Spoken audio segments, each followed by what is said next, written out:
IPL এর চলতি মৌসুমে শেষ মুহূর্তে দল পেয়েছেন বাংলাদেশের বাঁহাতি পেসার মোস্তাফিজুর রহমান। খেলবেন দিল্লি ক্যাপিটালসের হয়ে। অস্ট্রেলিয়ান ওপেনার জ্যাক ফ্রেজার ম্যাকগার্কের পরিবর্তে বাংলাদেশি পেসার মোস্তাফিজুর রহমানকে দলে নেয়ার কথা জানিয়েছে দিল্লি ফ্র্যাঞ্চাইজি। বুধবার তাদের অফিসিয়াল ফেসবুক পেজে পোস্ট করে বিষয়টি নিশ্চিত করেছে দিল্লি ফ্র্যাঞ্চাইজি। কক্সবাজারে ফ্যামিলি ট্যুর প্যাকেজ ৬৫০০ টাকায় ৩ দিন ২ রাতের একটি স্মরণীয় ভ্রমণ। তবে এই চুক্তির আর্থিক দিকটিও বেশ চমক জাগিয়েছে।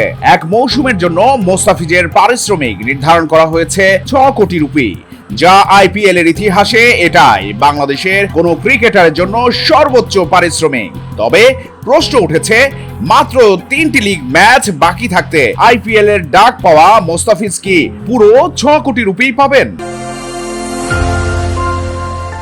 এই প্রশ্নের উত্তর খুঁজতে গেলে কিছুটা হতাশ হবেন ফিজ ভক্তরা, কারণ আইপিএল এর নিয়ম অনুযায়ী চুক্তির সম্পূর্ণ অর্থ কোনো বদলি খেলোয়াড় পাবে না। আইপিএল নীতিমালার ধারা 6.6 অনুসারে বদলি খেলোয়াড়ের পারিশ্রমিক মূল চুক্তি অনুযায়ী নির্ধারিত অর্থের চেয়ে বেশি হতে পারে না এবং তার যোগদানের আগে যতগুলো ম্যাচ হয়ে গেছে সেই অনুপাতে অর্থ কেটে রাখা হয়। অর্থাৎ মোস্তাফিজ পুরো মৌসুমের জন্য চুক্তিবদ্ধ হলেও তিনি খেলতে পারবেন কেবল শেষের কয়েকটি ম্যাচ।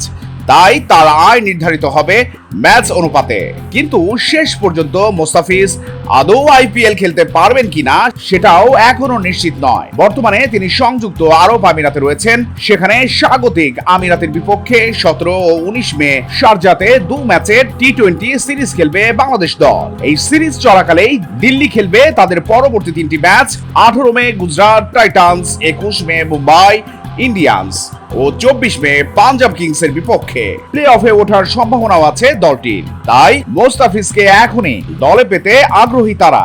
জাতীয় দলের এক কর্মকর্তা জানিয়েছেন, ৫ জন পেসার থাকায় আমিরাত সিরিজে একজন না থাকলে খুব একটা সমস্যা হবে না। সেক্ষেত্রে টিম ম্যানেজমেন্ট চাইলে মোস্তাফিজকে ছাড় দিতেই পারে।